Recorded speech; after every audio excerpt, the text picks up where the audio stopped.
conquête de la souveraineté passe avant tout par l'exploitation des ressources nationales au profit de nos populations.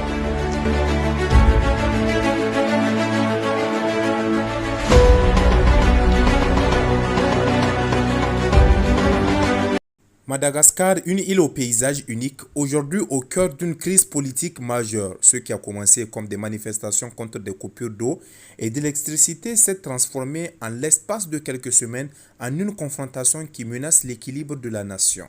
Fin septembre, des milliers de jeunes mobilisés sous la bannière de mouvements informels ont investi les rues d'Antananarivo et d'autres villes. Leurs revendications étaient simples et quotidiennes. Un service public qui fonctionne, des factures compréhensibles, la fin des pénuries, mais ces demandes sociales se sont mêlées à des frustrations plus profondes. Pauvreté, emplois rares, accusations de mauvaise gouvernance. Le point de rupture est intervenu début octobre. Une unité d'élite de l'armée, connue sous le nom de Capzat, a refusé d'exécuter des ordres venant des manifestants. Mieux, des soldats de cette unité ont accompagné les protestataires sur la place symbolique de la capitale, montrant à la fois une défiance ouverte envers le pouvoir et un soutien explicite à la rue. Pour beaucoup, c'était le signe que la crise venait de changer de nature.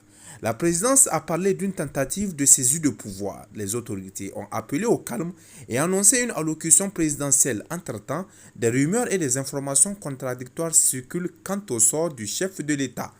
Derrière les titres, il y a des vies brisées, des blessés, des familles endeuillées, des commerces ravagés et une ville paralysée politiquement.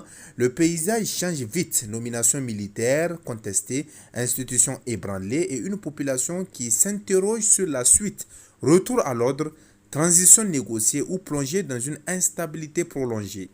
Madagascar est à un carrefour.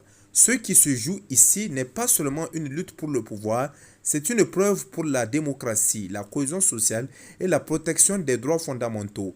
Nous continuerons de suivre l'évolution, d'entendre la rue et d'expliquer pourquoi chaque étape compte.